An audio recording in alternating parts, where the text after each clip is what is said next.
Hadithi inasema ya kwamba ndani ya nchi ya Burma kuliibuka na mlipuko wa kisiasa. Machafuko haya yakapelekea kuwepo kwa kundi moja la kigaidi ambao lilikuwa linaongozwa na mwamba mmoja aliyekuwa anatambulika kwa jina la Mirzapur. Huyu mwamba alikuwa anaendesha kampeni za kuweza kuwanyanyasa wananchi kwelikweli, lakini pia kuweza kuchukua watoto wa kike na kisha kwenda kuwafanyisha kazi za ngono ndani ya kambi yake bwana. Lakini pia nchi ya jirani kidogo kulikuwa kuna retired komando mmoja ambaye yeye kwa sasa aliamua kuachana na kazi za jeshi na kufanya kazi ya kukamata nyoka, lakini siku moja akafuatwa na wamishionari ili aweze kuwapeleka kwenye moja kati ya kijiji ambacho kilikuwa kinapatikana Burma. Na mwamba baada ya kuweza kuwapeleka bwana hawa mishionari hawakuweza kuchukua laundi, bali waliweza kukamatwa na huyu mwamba ambaye alikuwa anaongoza kundi la waasi. Hivyo hapa retired komando ikabidi aingie mzigoni kwa ajili ya kwenda kuwakomboa bwana. Mwamba atafanikiwa kuweza kukamilisha hii mission. Kitasa kinakwenda kwa jina la Rambo namba 4. Lakini kabla sijaendelea, kama utakuwa unahitaji filamu kama hii ambayo haijatafsiriwa au iliyotafsiriwa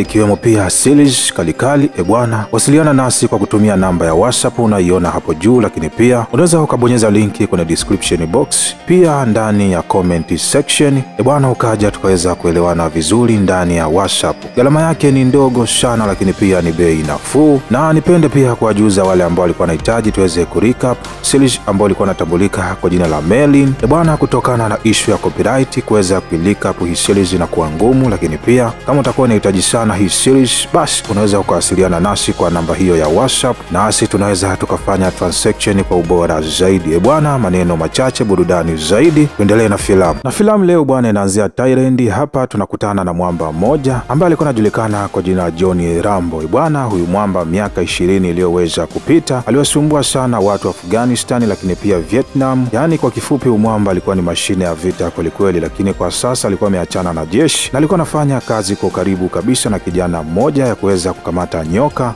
ambao alikuwa anakwenda kuwatumia kwa ajili ya kufanya maonyesho. Lakini pia kazi yake nyingine ilikuwa ni kuweza kuendesha boti, yani kuwachukua watalii ambao walikuwa wamefika katika hili eneo na kuwapeleka kwenye maeneo mbalimbali ambao walikuwa wanahitaji wenyewe. Sasa siku hii ya leo, baada ya kuweza kurudi kutoka kwenye mawindo yake ya nyoka bwana, aliweza kufika kundi moja la wamishionari. Mishionari hao bwana walikuwa wametoka nchini Marekani, hususan katika jimbo la Colorado, na walikuwa wanaongozwa na bwana mmoja ambaye alikuwa anajulikana kwa jina la Michael akafika kwa Rambo na kumuomba ili aweze kuwapeleka katika kijiji kimoja ambacho kilikuwa kinapatikana Burma. Na kwa kuwa mtaalamu wetu Rambo yeye ndo aliyekuwa mtu ambaye ana uzoefu zaidi kwenye hii njia, hivyo wakawa wanamuomba mtaalamu wetu aweze kutumia boti lake, lakini Rambo aliweza kukataa, akiamini kabisa ile sehemu endapo akiwapeleka itakuwa ni hatari zaidi kwao, kwani kwa sasa alikuwa anamilikiwa na waasi zaidi. Lakini hawa mishonari bwana hakuweza kukata tamaa, kwani bibie mmoja ambaye alikuwa ni mchumba mtaalamu wetu Michael aliyekuwa anajulikana kwa jina la Sara akajaribu bahati yake ya kuweza kumshawishi Rambo ili aweze kukubali kuwapeleka katika ile sehemu ambayo alikuwa anahitaji kwenda. Na Rambo baada ya kuweza kushawishiwa na bibie Sara bwana, hapa akaianza safari ya kuelekea kwenye kijiji cha Burma. Lakini akiwa njiani bwana aliweza kusimamishwa na kundi moja la waasi, na hapa hawa waungwana wakawa wanahitaji waweze kumchukua bibie Sara kwa mabadilishano ya wao kuweza kuwaruhusu wapite hili eneo. Na baada ya Rambo kuweza kuona kwamba hata kama akiongea nao hawaelewi, hivyo hapa akaamua kuweza kutumia nguvu zake na akaweza kuwakalisha kwa sekunde kadhaa pekee bwana. Rambo baada ya kuweza kuwafikisha ile sehemu ambapo alipokuwa anahitaji hawa mishonari, Michael akamwambia mtaalamu wetu Rambo ya kwamba haina haja kuweza kuwasubiri, kwani wao watarudi kwa kutumia njia nyingine. Hivyo Rambo yeye akaamua kuweza kufunga safari ya kurudi Thailand. Lakini huku hawa mishonari bwana wao wakaingia ndani ya hiki kijiji na kuanza kutoa huduma zao, ikiwemo kuweza kutoa huduma za madawa, lakini pia kuweza kufundisha neno la Mungu. Na kipindi ambacho hizi huduma zilikuwa zinaendelea bwana, ghafla aliweza kuvamiwa na kundi la waasi. Hili kundi bwana alifanikiwa kuweza kuangamiza hiki kijiji, lakini hapa hawa Waingereza walifanikiwa kuweza kukamatwa na kupelekwa kwenye makao makuu ya waasi. Lakini huku upande wa pili kwa mtaalamu wetu Rambo, usiku mmoja wakati ambapo mvua ilikuwa inanyesha bwana, hapa alifika pasta mmoja ambaye alikuwa ni kiongozi wa wale mishonari ambao Rambo aliwapeleka kwenye kile kijiji cha Burma. Mwamba baada ya kuweza kufika hapa akamuomba Rambo aweze kuwasindikiza mercenaries, yani wanajeshi wa kukodiwa kwenda kuwatafuta hawa mishonari, sababu huyu kiongozi anadai ya kwamba ilitakiwa aweze kurudi siku 9 zilizoweza kupita, lakini mpaka hivi sasa hakuna taarifa zao zozote, na hivyo alikuwa amewatafuta hawa mercenaries, yani maskari wa kukodiwa. Na hapa alikuwa anamuomba mtaalamu wetu Rambo aweze kutumia boti lake kuwasindikiza mpaka sehemu ambapo alikuwa kawaacha. Rambo alifanya kama jinsi alivyoelekezwa, na hapa baada ya kuweza kuwafikisha akawa anahitaji kuweza kutoa msaada, lakini kiongozi wa hawa mercenary mwamba aliyekuwa anatambulika kwa jina la Lewis alikataa msaada kutoka kwa Rambo na akamwambia kwamba yeye ni raia wa kawaida, hivyo anahitajika kuweza kurudi nyumbani na kuendelea na shughuli zake za kawaida. Bwana, hapa hawa viongozi waliweza kupokelewa na mwamba mmoja aliyekuwa anatambulika kwa jina la Mint. Huyu mwamba yeye bwana alikuwa ni mwenyeji wa hili eneo, hivyo hapa akawapeleka mpaka kwenye kile kijiji ambacho wale misionari waliweza kuchukuliwa na wale waasi. Bwana, wa masenari kabla hawajakaa sawa Hunis wakafika na wakaanza kufanya jambo lao. Masenaris kwa kuwa wao walikuwa ni wachache, hivyo hapa wakaweza kujificha, lakini kipindi ambacho hawa waasi walikuwa wanaendeleza huu nyama, bwana mzee wa mishale aliweza kufika na kuwakalisha.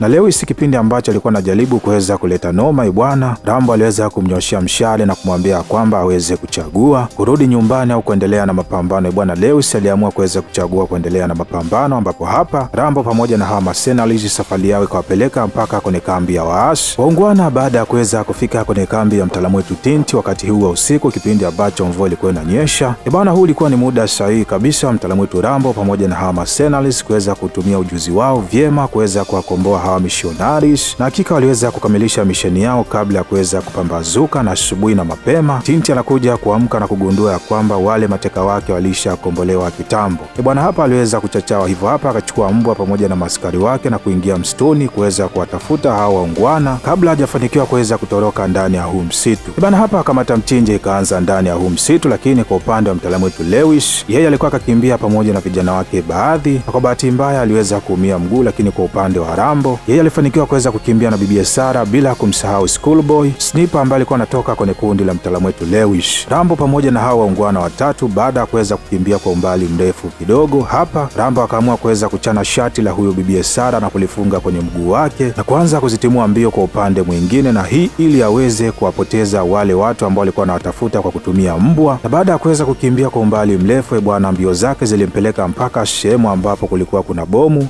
ambao lilikuwa limeachwa na Waingereza kipindi cha vita ya pili ya dunia, na Rambo alifanikiwa kulitumia vyema lile bomu kupunguza idadi ya kundi la mtaalamu wetu Tinti. Upande wa pili Lewis pamoja na wenzake bwana alifanikiwa kukamatwa na mtaalamu wetu Tinti pamoja na wale missionaries baadhi, na hapa mtaalamu wetu Tinti akaanza kuwauliza wenzao walikuwa wameelekea upande upi. Na kipindi ambacho mateso alikuwa yanaendelea kwa hawa missionari pamoja na hawa masenaris bwana, huko upande wa pili kwa bibi Sara pamoja na Schoolboy Sniper hatari sana kutoka kwenye kundi la mtaalamu wetu Lewis, wao walikuwa wanaangalia kwa karibu kabisa hapa wakijaribu kutafuta ni jinsi gani ya kuweza kuwasaidia hawa waungwana, lakini kwa sasa ilikuwa haitambuliki ya kwamba mtaalamu wetu John alikuwa akaelekea upande upi. Na kipindi ambacho mtaalamu wetu Tinti alikuwa anajiandaa kwa ajili ya kuweza kuwamaliza hawa missionari pamoja na hawa masenaris, bwana mtaalamu wetu John aliweza kufika sehemu hii na kuweza kusambaratisha hawa waungwana wote, na hakika jambo aliloweza kulifanya siku hii ya leo lilimwacha mdomo wazi kila mmoja, ikiwemo bibi Sara pamoja na mtaalamu wetu Schoolboy, kwani hakuwahi kuona ujuzi kama huu ambao mtaalamu wetu aliweza kuonyesha. Na ndani ya huu mpambano bwana, vijana wengi wa Lewis waliweza kupoteza maisha, ikiwemo yeye mwenyewe, lakini pia hata baadhi ya missionari nao waliweza kupoteza maisha, lakini Rambo alifanikiwa kuweza kumaliza hii mission salama salimini. Na baada ya kuweza kuweka mambo yake sawasawa bwana, hapa akaamua kuweza kufunga safari mpaka nchini Marekani, sehemu ilikuwa inatambulika kwa jina la Arizona, sehemu hii ambapo ilikuwa ndio nyumbani kwao. Bwana mwamba siku hii ya leo aliweza kurudi baada ya miaka 20 kuweza kupita, na hapa alikuja kuangalia familia yake kama itakuwepo, ipo hai au la. Bwana hapa ndio tunafika mwisho wa picha yetu. Kama umependa video hii usisahau kushare, kulike na kusubscribe ili kuwa mwanafamilia kupata vigongo vikali kila siku.